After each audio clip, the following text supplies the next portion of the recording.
Assalamualaikum warahmatullahi wabarakatuh. Perkenalkan nama saya Rahmat Wibowo. Saya adalah tukang somasi, somasidin. Saya adalah buronan sebenarnya. Banyak yang mencari saya karena banyak yang berdosa sama saya gitu. Termasuk Mas Ibam ya. Penjahat satu ini itu dulu tuh sukanya nge-blacklistin orang gitu. Dia penyalahgunaan wewenang ya gitu. Sekarang dia playing victim sebagai konsultan eksternal. Padahal dulunya dia menggunakan tipu muslihat, gitu kan. Wewenangnya digunakan untuk astaga, dia menggunakan penyalahgunaan wewenang dengan opini-opininya yang bisa sampai 100.000 gitu. Penjabat publik tetapi menjadi influencer, kerjaan yang nge-tweet dan main FOMO, bukannya kerja yang benar malah begitu. Padahal penjabat publik, tapi dia nggak ngaku penjabat publik karena konsultan eksternal, ikut shadownya si Nadiem Makarim. Astaga, mereka pikir konsultan eksternal kayak gitu menjadi kebal hukum, padahal gajinya bisa sampai 100 juta. Astaga ya guys ya, ini dia. Saya membuat tools ini untuk para jaksa yang ingin menuntut IBAM. Saya kasih ini ya, draft simulasi, bukan dokumen resmi kejaksaan. Ini. Oke, kita akan mulai. Ini bukan dokumen hukum resmi. Ini adalah latihan penulisan hukum atau analisis adversarial yang merekonstruksi argumen memori banding jaksa penuntut umum dalam perkara korupsi Chromebook, disusun dari sudut pandang JPU berdasarkan fakta yang telah dipublikasikan secara luas oleh media nasional. Dokumen ini tidak berasal dari, tidak mewakili, dan tidak menggantikan memori banding resmi yang diajukan Kejaksaan Agung ke Pengadilan Tinggi DKI Jakarta dengan nomor perkara, nomor register. Ini placeholder. Oke. Atas instruksi pengguna, dokumen ditulis dalam nada menyerang ya, adversial, agresif, dan berfokus pada analis mens rea menggunakan metodologi Davis Advocate dari skill IGES ya. Modul A, Davis Advocate questioning dengan tingkat kekerasan basic, intermediate, advance. Nada yang di sini adalah gaya retorika argumentasi hukum yang lazim dalam dokumen litigasi adversarial. Bukan pernyataan kebencian personal, bukan pernyataan kesimpulan final, dan bukan ajakan menyerang Ibrahim Arif. Di luar proses hukum, setiap argumen tetap harus dibaca sebagai posisi terkuat yang tersedia bagi suatu pihak dalam sengketa hukum yang belum diputus final. Ini dia, mari kita menghujat Ibrahim Arif secara legal dalam hukum. Simulasi. Ya. Oke. Perkara asal, dugaan tindak pidana korupsi, pengadaan Chromebook dan Chrome Device Management, Kemendikbudristek TA 2020 sampai 2022. Putusan Pengadilan Tipikor, Pengadilan Negeri Jakarta Pusat, 12 Mei. Pidana penjara 4 tahun, denda 500 juta, subsidi 120 hari. Pengadilan Tinggi DKI Jakarta disimulasi ya. Meskipun udah ada sih. Analis mens rea mendalam disusun dengan metode Davis Advocate. Modul A. Status faktual, JPU memang benar mengajukan banding dan memori banding meminta Ibrahim Arif ditahan di rutan selama proses banding. Oke. Ringkasan argumen. Memori banding ini menyatakan satu keberatan sentral dengan 5 pilar pendukung. Judex fakti keliru menilai unsur mens rea terdakwa Ibrahim Arif, dan kekeliruan itu bersumber dari kesalahan kategoris dalam dissenting opinion yang mencampur adukan kewenangan formal dengan ketiadaan kesadaran dan kehendak. Kelima itu adalah doktrinal. Dissenting opinion menilai mens rea sebagai pilihan biner, nilai jahat penuh versus tidak bersalah. Padahal hukum pidana korupsi mengenal dolus eventualis yang standarnya lebih rendah dan lebih sesuai dengan fakta perkara. Di bagian 2, argumentatif setiap premis dalam dissenting opinion runtuh atau pihak eksternal runtuh ketika diuji terhadap fakta administratif dan pola 3 tahun berturut-turut. Evidentiary, rangkaian bukti tidak langsung rekomendasi dipertahankan. Harga tanpa survei, honorarium terikat proyek, kenaikan kekayaan presisi, membentuk pola yang secara kumulatif tidak terjelaskan oleh kealpaan semata. Bagi 5, forensik, pemilahan saham Bukalapak memerlukan audit independen, bukan penerimaan sepihak, mengingat presisi angka yang mencurigakan. Proporsional, disparitas rasio vonis terhadap tuntutan. 26,7% untuk terdakwa, 55,6% untuk Nadiem Makarim. Tidak dapat dijelaskan oleh perbedaan kedudukan formal semata. Bagian 7. Hasil itu, JPU simulasi memohon Pengadilan Tinggi mengoreksi pidana mendekati tuntutan awal dan memerintahkan penahanan serta audit forensik independen. Bagian 11. Pendahuluan, mengapa vonis ini harus dikoreksi? Majelis Hakim Pengadilan Tinggi yang terhormat, JPU simulasi mengajukan memori banding ini dengan satu keberatan sentral. Judex Fakti keliru secara fundamental dalam menilai unsur mens rea terdakwa Ibrahim Arif, dan kekeliruan itu bukan kekeliruan kecil yang bisa dibiarkan. Ia adalah kekeliruan yang jika dibiarkan berdiri akan menciptakan presiden berbahaya bahwa siapapun yang terlibat dalam skema korupsi cukup menyebut dirinya konsultan eksternal untuk menikmati keringatan pidana sistematis terlepas dari besarnya kontribusi kausal dan besarnya keuntungan pribadi yang diperoleh. Putusan tingkat pertama menjatuhkan 4 tahun sekurang dari sepertiga tuntutan 15 tahun untuk seorang terdakwa yang perannya menurut fakta persidangan sendiri mencakup penentuan spesifikasi teknis, penentuan harga acuan tanpa proses pembandingan yang wajar, dan penerimaan honorarium 163 juta per bulan. Dari struktur pembiayaan proyek yang sama, disparitas antara vonis dan vonis rekan-rekan seperkaranya Nadiem Makarim 10 tahun tidak dapat dijelaskan semata-mata oleh perbedaan kedudukan formal. Ia mencerminkan kegagalan Judex Fakti menilai bukti tidak langsung circumstantial evidence mengenai kesadaran dan kehendak terdakwa secara utuh dan konsisten. Dokumen ini menunjukkan pasal demi pasal dan fakta demi fakta bahwa argumen dissenting opinion yang menjadi salah satu basis keringanan pidana tidak tahan uji ketika diperiksa dan metodologi adversarial yang ketat. JPU tidak meminta belas kasihan Majelis Hakim Tinggi. JPU simulasi meminta pemeriksaan ulang yang jujur terhadap fakta yang sudah ada di berkas perkara. Boom, ringkasan fakta dan riwayat persidangan. Kemendikbudristek menjalankan proyek pengadaan Chromebook dan CDM anggaran 2020 sampai 2022 dengan dugaan kerugian negara 2,18 triliun, 1,56 triliun dari pengadaan perangkat, 621,38 miliar dari CDM. Terdakwa Ibrahim merupakan konsultan teknologi tim Warteg ya, yang dibentuk Nadiem Makarim pada 2 Desember 2019 dengan honorarium yang menurut pemberitaan mencapai 163 juta bulan net serta tercatat sebagai anggota tim teknis berdasarkan SK Dirjen Paudasmen. Ya. Dalam persidangan terungkap peran terdakwa dalam rapat teknis 17 April 2020 yang mengarahkan spesifikasi pengadaan ke Chromebook, Chrome OS, harga acuan 6 juta per unit dan 40.000 CDM gitu, tanpa survei pasar, tanpa klarifikasi harga, nuntut 15 tahun penjara, denda 1 miliar, subsidi 90 hari, dan uang pengganti 16,9 miliar, subsidi 7,5 tahun penjara. 12 Mei, Majelis Hakim menjatuhkan putusan bersalah dengan pidana jauh di bawah tuntutan 4 tahun penjara dan denda 500 juta subsidi 10 hari tanpa menjatuhkan uang pengganti sebagaimana dituntut. 2 dari 3 hakim menyatakan pendapat berbeda, dissenting opinion. JPU menyatakan banding dan mengajukan memori banding yang meminta Pengadilan Tinggi menerbitkan penetapan penahanan terhadap terdakwa.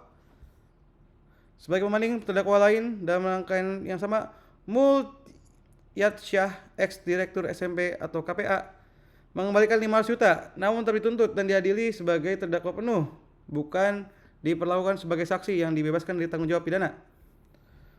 Kerangka doktrinal mens rea dalam hukum pidana korupsi, dolus dan culpa, dasar pembeda yang diabaikan Judex Fakti.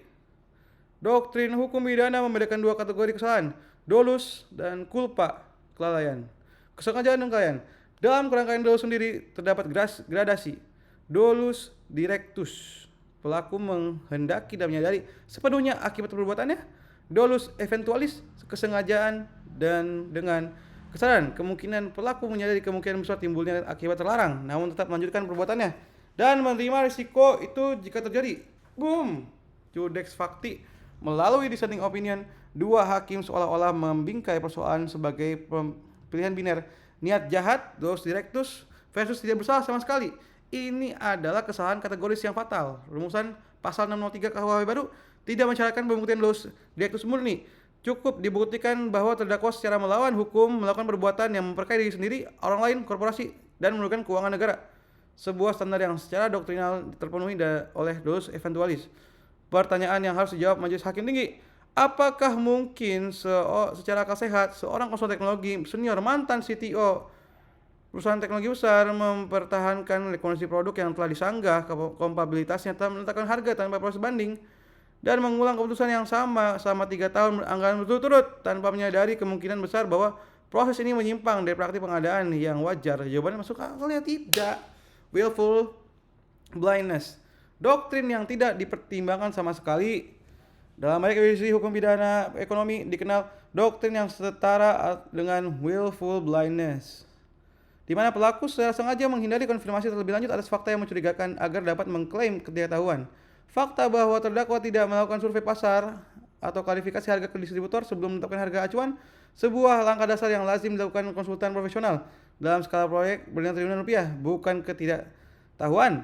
Circumstantial evidence of intent, standar pembuktian tidak langsung. Jurisprudensi tindak pidana korupsi secara konsisten menerima bahwa niat jahat jarang dibuktikan dengan pengakuan eksplisit. Ini dia fakta dan signifikansi dalam mens rea. Rekomendasi Chrome OS dipertahankan meski disanggah kompatibilitasnya. Mens rea menunjukkan kesadaran keberatan, bukan ketahuan. Harga ditetapkan tanpa survei klarifikasi menunjukkan penghindaran proses verifikasi yang akan mengkonfirmasi ketidakwajaran. Harga yang sama dipakai ulang 3 tahun berturut-turut, menghapus dalih kekhilafan 1 kali. Honorarium 163 juta, pembiayaan proyek yang sama menunjukkan kepentingan finansial langsung, bukan posisi netral.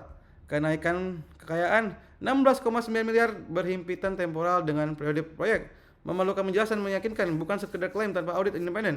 Dissenting opinion tidak membantah satupun dari 5 poin di atas secara substantif. Ia hanya menyebutkan bahwa kedudukan eksternal cukup untuk menghapus tanggung jawaban. Serangan terhadap dissenting opinion, bongkar pasal per pasal. Kesalahan kategoris mencampur kedudukan formal dan kontribusi kausal. Ya, premis ini tidak logis, tidak relevan dengan pertanyaan mens rea. Kewenangan formal memutuskan berkaitan dengan unsur perbuatan actus reus, siapa yang menandatangani dokumen akhir, bukan dengan unsur kesadaran mens rea, apakah pelaku menyadari dan menerima risiko akibat perbuatannya.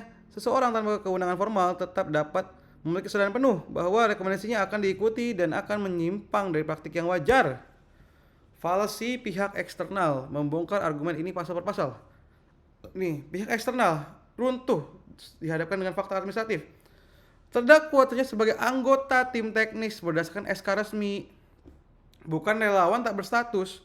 Terdakwa menerima kompensasi bulan tetap, bukan kompensasi proyek 1 kali yang lazim bagi konsultan lepas independen.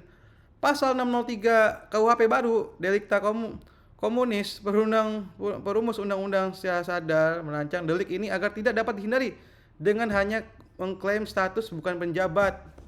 Jika Majelis Hakim Tinggi menerima argumen pihak eksternal sebagai alasan peringan yang otomatis majelis pada dasarnya menciptakan celah hukum yang bertentangan dengan maksud pembentuk undang-undang. Saran dipelintir, klaim tidak diuji silang gitu. Jika saran dipelintir pada 2020, terdakwa sebagai profesional teknologi tetap terlibat dalam proses yang sama pada 2001 dan 2022 gitu, tanpa mengkoreksi atau menarik kata-katanya yang dipelintir itu. Tidak ada bukti dalam persidangan bahwa terdakwa pernah terserat tulis mengajukan keberatan gitu. Mungkin itu hanya ucapan yang dipelintir gitu. Mengapa pengulangan 3 tahun berturut-turut menghapus praduga kekhilafan gitu kan? Kekhilafan tunggal dapat dimaafkan, tapi ini 3 kali gitu kan. Bukti paling kuat dalam masalah ini adalah justru bukti inilah yang paling sedikit dibahas dalam dissenting opinion. Ini dia. Advanced Modules Devil's Advocate guys, pertanyaan yang seharusnya diajukan kepada majelis dissenting. Ya, jika kedudukan pihak eksternal cukup untuk menghapus mens rea, apakah ini berarti setiap konsultan berbayar dalam pemerintah dapat menghindari pertanggungjawaban pidana korupsi selama ia tidak menandatangani dokumen akhir gitu. Bagaimana dissenting opinion menjelaskan honorarium 163 juta per bulan sebagai kompensasi yang konsisten dengan peran penasihat netral tanpa kepentingan? Jika saran terdakwa dipelintir pihak lain, mengapa tidak ada bukti dokumentasi keberatan tulis dari terdakwa?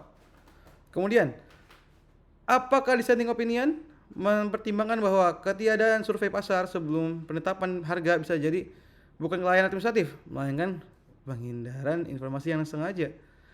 Apakah keadilan substantif menjatuhkan 10 tahun kepada penjabat yang menandatangani dokumen, sementara pemberi rekomendasi teknis menentukan spesifikasi dan harga dijatuhi seperempatnya? Astaga ya guys ya. Rantai bukti tidak langsung untuk kesadaran conscious of wrongdoing. Timelinenya ada dari 20, harga ada rapat 17 April, harga acuan ditetapkan, harga yang sama dipakai ulang tambah revisi, harga yang sama dipakai ulang untuk ketiga kalinya. Kejaksaan mendaftarkan dakwaan. Struktur finansial sebagai bukti motif, honorarium, kenaikan kekayaan, pola institusional keterikatan dengan tim bayangan gitu. Aduh. Dalam timesheet proyek yang dikelola oleh Metranet atau GovTech Edu, tempat ia berstatus ahli pembangun perangkat lunak senior. Meski catatan dalam dokumen yang sama menunjukkan dia tidak memiliki aktivitas tercatat beberapa minggu tertentu, JPU mencatat bahwa ini sebagai konteks tambahan bagaimana honorarium dan keterlibatan terdakwa dalam ekosistem proyek digitalisasi pendidikan disusun gitu. Nasib publik pasca vonis sebagai konteks bukan bukti hukum. Kampanye publik kawal IBAM yang muncul menjelang dan sudah vonis sebagaimana dianalisis kritis oleh sejumlah komentar publik dicatat JPU hanya sebagai konteks sosial, bukan sebagai bukti hukum yang relevan terhadap unsur mens rea. JPU secara eksplisit tidak mendalilkan bahwa dukungan publik terhadap terdakwa adalah bukti bersalah atau tidak bersalah, hanya mencatat bahwa argumen pengorbanan karir demi mengabdi suatu negara yang beredar di ruang publik adalah appeal to sacrifice, sebuah logical fallacy yang tidak boleh mempengaruhi penilaian yuridis majelis hakim tinggi terhadap fakta persidangan. Membelah pembelaan saham Bukalapak gitu kan. Kekayaan 16,9 miliar berasal dari saham Bukalapak dibuktikan dengan founders tax 84 juta atau 0,5% dari total kepemilikan. Memerlukan pengujian yang lebih ketat dari yang diberikan Judex Facti. Presisi angka mencurigakan. Jika 0,5% 84 juta, maka 1% 16,8 miliar, angka yang hampir identik dengan 16,9 miliar yang dituntut sebagai uang pengganti JPU. Tidak menyatakan ini mustahil sebagai kebetulan, namun kebetulan setebat ini perkara di senilai triliunan rupiah layak diaudit. Beban pembuktian terbalik yang relevan. Pasal 38B Undang-Undang 1999 JO UU 20 2001 memberikan dasar hukum bagi kewajiban terdakwa membuktikan sebaiknya terhadap harta yang juga berasal dari tindak pidana korupsi namun belum didakwakan, ketiadaan uang pengganti, dan putusan tidak menghapus pertanyaan pidana pokok gitu, hanya menjawab unsur uang pengganti. Oke. Standar seharusnya mengetahui constructive knowledge dalam delik ekonomi perbandingan dengan standar profesional lain gitu kan. Dalam banyak profesi yang diatur, akuntan publik, usaha keuangan itu ada kegagalan melakukan due diligence seperti survei pasar, menetapkan harga acuan senilai turunan bukan sekedar kelalaian administratif, dan melainkan pelanggaran standar profesional minimum gitu. Kita tuh sebagai orang IT tuh belum ada nih organisasi profesionalnya ya. Kayak ya kan kita nggak ada pendidikan profesinya yang IT, harusnya ada gitu. Kita tuh sebagai profesi jadinya orang IT, bukan karyawan kantor gitu. Bantahan terhadap narasi simpatik publik dan analisis logical fallacy. Ada appeal to sacrifice, ia mohon karir X, maka ia pasti jujur. Appeal to authority, ia mohon siti perusahaan besar, maka ia tidak mungkin korupsi. Testimonial bias, mengalahkan pernyataan simpati dari berbagai pihak sebagai kepentingan naratif. Perbandingan gaji yang menyesatkan, gajinya turun dibandingkan tawaran di luar negeri, mengabaikan bahwa di Indonesia menawarkan modal sosial, jejaring, dan akses institusional yang tidak tercermin dalam angka gaji nominal. Argumen simpati publik bukan dukungan hukum, bukan bukti hukum ya. Proporsionalitas pidana Nadiem Makarim ini Ibrahim Arif Mutasyah gitu ya. Dasar hukumnya 003 KUHP baru, 004 KUHP baru. Isu retroaktivitas harus dijawab bukan diabaikan gitu kan. Keterbatasan sumber lokal untuk UU 3199. Permohonan penahanan diperkuat. Risiko penghilangan bukti atau pengaruh terhadap saksi, presiden judistan itu, dan disparitas vonis yang signifikan 4 tahun versus tuntutan 15 tahun. Ujian silang atas secara penuh. Saya hanya konsultan. Apakah gelar konsultan mengubah fakta bahwa rekomendasi Anda menentukan 2,1 triliun alokasi anggaran negara? Jika Anda benar-benar tidak berwenang, mengapa Anda tidak menolak permintaan menentukan harga acuan? Bukankah pemilihan struktur konsultan tanpa kewenangan formal namun dengan kompensasi tetap bulanan adalah desain kelembagaan yang justru memaksimalkan pengaruh sekaligus meningkatkan akuntabilitas? Gitu. Kekayaan saya dari saham Buka Dapatkah Anda menunjukkan laporan keuangan independen yang mengkonfirmasi jumlah dan waktu pencairan saham tersebut? Mengapa angka yang Anda ajukan 16,8 miliar berhimpitan dengan hampir persis dengan uang pengganti jaksa 16,9 miliar? Kebetulan atau perhitungan mundur, reverse engineered ya. Jika benar seluruh kekayaan Anda bersalah dibuka, mengapa Anda tidak mengajukan bukti ini pada tahap penyidikan? Saya tidak tahu rekomendasi saya akan saya gunakan. Apakah Anda pernah saya tulis mengajukan keberatan? Gak pernah. Mengapa Anda tetap terlibat terlibat sindidik pada 2022 gitu? Bukankah ketiadaan tindakan korektif selama 3 tahun berturut dari seorang profesional teknologi senior yang mau implikasi keputusannya lebih konsisten secara logis dengan penerimaan diam-diam terhadap manfaat? Dissenting opinion memulihkan ada keraguan yang sah. Apakah keberadaan dissenting opinion secara otomatis berarti mayoritas majelis salah gitu? Bukankah dissenting opinion sendiri ya hanya membahas 2 premis, kedudukan eksternal serta diperintir tanpa membantah rangkaian bukti yang tidak lain. Standar pembuktian di luar keraguan yang wajar beyond reasonable doubt diterapkan secara konsisten. Apakah keraguan yang diajukan dissenting opinion yang tidak menjawab 5 poin bukti tidak langsung? Tidak ada bukti langsung berupa aliran dana ke rekening pribadi. Apakah delik korupsi mensyaratkan bukti aliran dana? Bukankah KUHP baru mencakup memperkaya diri orang lain atau korporasi? Bukankah desain kompensasi melalui honorarium bulanan tetap? Bukan komisi langsung dari proyek? Ada proyek yang secara struktural lebih sulit dilacak aliran dana korupsinya dibanding transfer langsung. Dan bukankah kesulitan membacakan ini jika terbukti sengaja? Bagaimana? Kesimpulan sebelum petitum itu bahwa setiap premis dalam dissenting opinion diuji secara setara ketatnya dengan bagaimana pembuktian jaksa diuji sepanjang persidangan. Permohonan kepada majelis untuk menerima permohonan banding jaksa penuntut umum membatalkan putusan tipikor, menjatuhkan terdakwa 15 tahun, denda 1 miliar, 190 hari kurungan dan pengganti 16,9 miliar. Sumber fakta publik ada di ini bagiannya. Ini adalah istilah-istilahnya. Ini penutup. Disclaimer wajib dibaca. Dokumen ini adalah simulasi atau latihan penulisan hukum, bukan memori banding resmi. Itu ya. Tidak diajukan dan tidak akan diajukan. Tidak mengklaim mengetahui isi memori banding resmi. Tidak menyatakan kesimpulan final. Setiap serangan terhadap argumen pembelaan adalah pengujian metodologis terhadap kekuatan argumen hukum. Ini semua AI saya ya. Gitu. Jadi saya jujur, ini saya yang baca, berarti saya tanggung jawab. Tapi ini hasil AI. Jadi kalau buat orang yang melakukan hasil AI saya, ya udah, nggak apa-apa. Assalamualaikum. Saya adalah pembuat somasi as a service, sudah melakukan pelaporan di banyak laporan, bahkan di 2 negara.